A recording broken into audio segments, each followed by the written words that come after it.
వాళ్ళ తాత కావచ్చు, వాళ్ళ మీద పోరాటం చేస్తామని ఇవాళ ఈ వేలాది మంది విద్యార్థులు అంబేద్కర్ సాక్షిగా ఇక్కడికి వచ్చారు.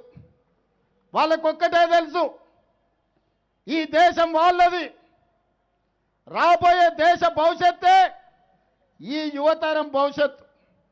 ఈ యువతరం భవిష్యత్తు బాగున్నప్పుడే ఈ దేశం యొక్క భవిష్యత్తు బ్రహ్మాండంగా ఉంటుంది. అందుకే ఈనాడు మీ పోరాటానికి పార్టీలకు అతీతంగా ప్రజాస్వామిక వాదులందరూ ఎక్కడున్నా దిక్కులు పిక్కటిల్లేలా మీకు మద్దతు ప్రకటించారు. అందుకే కేంద్ర ప్రభుత్వం దిగొచ్చి ఈనాడు మీకు అండగా నిలబడ్డది. అందుకే మిత్రులారా, ఈరోజు మా మిత్రుడు మహేష్ గౌడ్ గారు చెప్పిండ్రు, ఈనాడు నిరసన తెలపాలంటే జంతర్ మంతర్ నుంచి లోక్సభ రాజ్యసభ దగ్గరికి వెళ్ళాలంటే కేంద్ర ప్రభుత్వం జలిపించిన లాఠీలు, పేల్చిన తూటాలు మీ పోరాట పటిమను దెబ్బ తీయలేదు. కానీ ఈనాడు మా మిత్రుడు మహేష్ గౌడ్ గారు ఒక సూచన చేసిండ్రు. రాజీవ్ గాంధీ గారు రాజ్యాంగ సవరణ ద్వారా 61వ రాజ్యాంగ సవరణ ద్వారా అప్పటి వరకు ఓటు హక్కు 21 సంవత్సరాలు ఉండే.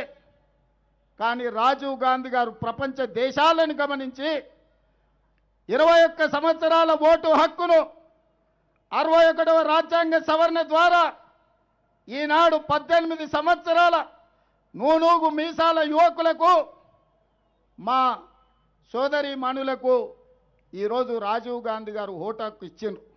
ఇక్కడికి వచ్చిన చాలామందికి మొదటిసారి ఓటు హక్కు 18 ఏళ్ళు నిండంగానే వస్తుందంటే ఆనాటి ప్రధానమంత్రి స్వర్గీయ రాజీవ్ గాంధీ గారు రాజ్యాంగ సవరణ చేసి ఈరోజు ఆ ఓటు హక్కు ఇచ్చిండు.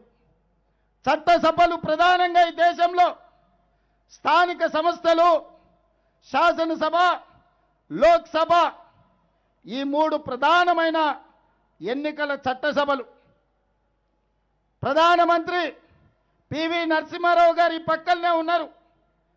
రాజీవ్ గాంధీ ఓటు హక్కు ఇస్తే రాజ్యాంగాన్ని 73, 74వ సవరణ ద్వారా స్థానిక సంస్థలలో జిల్లా పరిషత్ చైర్మన్గా, పెద్ద పెద్ద నగరాలకు మేయర్లుగా 21 సంవత్సరాల వయసులోనే మేయర్లుగా, జిల్లా పరిషత్ చైర్మన్లుగా ఎన్నిక కావడానికి 21 సంవత్సరాలు పూర్తి చేసుకున్న యువతీ యువకులకు అవకాశం ఇచ్చిండ్రు. అట్లనే ఒక కమ్యూనిటీ సోదరిమని త్రివేంద్రం మేయర్ అయింది 21 సంవత్సరాలు. ఇవాళ ఇంకా కొన్ని అంశాలను మీతో పంచుకోదలుచుకున్న యువమిత్రులతో. ఈనాడు IAS, IPS, IFS, civil services దేనికైనా 21 సంవత్సరాలు పూర్తయితే అర్హత సాధిస్తున్నారు. 35 సంవత్సరాల క్రితం మన తెలుగు అమ్మాయి శ్రీలక్ష్మి అనే అమ్మాయి ఆనాడు ఐఏఎస్ 21 సంవత్సరాలకే సాధించింది. ఈ మధ్యకాలంలో మహబూబ్నగర్ జిల్లా నుంచి డి అనన్య అనే అమ్మాయి